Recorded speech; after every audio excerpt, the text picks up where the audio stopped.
Rasululloh sallallohu alayhi va sallam o'zlarining risolatlaridan bo'lgan maqsadni bayon qilib, "Bu'ittu li utammima makarimal axloq." Oliy xulqlarni barkamol qilishlik uchun payg'ambar qilib jo'natildim dedilar. Demak, islomdagi qurilgan ibodatlar hammasi oliy xulqlarning barkamol bo'lishligi bilan asl risolatdan bo'lgan maqsad ham oliy xulqlarning barkamol qilinishlik uchun ekanligini bayon qilyapti. Oliy xulq nima?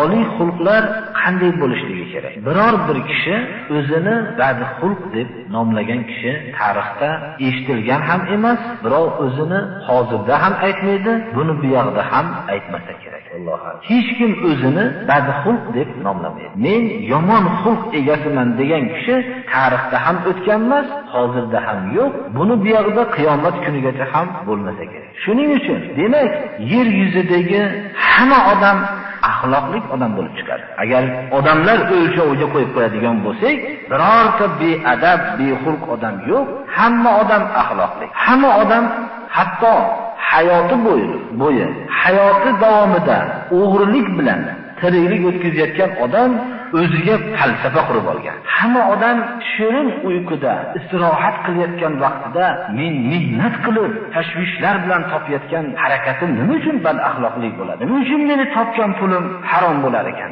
Har bir kishi o'zi xohisha bilan shug'ullanayotgan kimsalar ham birovni manfaatlantirayotganligini, jasadining rohatini o'tayotganligini aytishlik bilan bu ham eng axloqli odamman deb da'vo qilishlik. O'zini bozorda, ko'chalarda jamolini, nomusini sotib, o'zining xohishabozligi bilan yurgan ayol ham men jamiyatga ziynat bo'lib yurman deb da'vo qilib, nimaga meni xulqlarim badxulqlik bo'ladi deb da'vo qilishligi mumkin. Men odamlarni foydalantiryapman deb da'vo qilishligi mumkin. Vaholanki hayotdagi eng bir sharmandalik bo'lgan xulq mana bu xulq. Shuning uchun bizda bir asosiy bir o'lchov bo'lmoqligi kerak. Bu o'lchov o'zgarmas bo'lishligi kerak. Bu o'lchov davrlar o'tishligi bilan o'zgarmas bo'lib qolishligi kerak. Zamonning, hayotning o'zgarishligi bilan hozirgi johiliy odamlarning talaffuzi bilan aytganda taraqqiyot rivojlangan sari degan so'zni iste'mol qilishadi.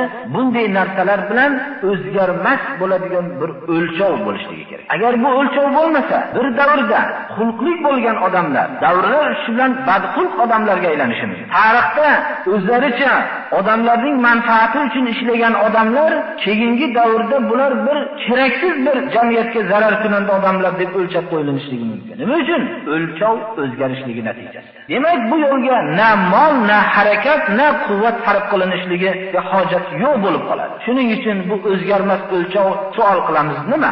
Qani kishilarga bir savol qilaylikki, bu o'zgarmas o'lchov kimda bor? Tarix bizga guvohki, hozirgi hayot ham guvohki, olib ketilayotgan yo'llar hammasi o'zgaryapti. Odamlarning pokizaliklari bir davrda bo'lgan pokizaliklari odam keyingi davrdagi odamlarning o'lchovida bu qaloqlik bo'lib o'lchayapti. Demak, o'zgarmas o'lchov hech qaysi odamlarning oldida yo'q, magar ahli islom musulmonlarning oldidagina bu o'zgarmas o'lchov. Bu o'lchov islom o'lchovidir. Bu o'lchov Alloh tarafidan kelgan o'lchov. Bu o'lchov bashariyatning birinchi otasi vujudga kelgan vaqtda berilgan o'lchovdir. Va bu o'lchov qiyomatgacha o'zgarmas bo'lib qoluvchi o'lchov. Bu o'lchov takomillashib borgan o'lchovdir.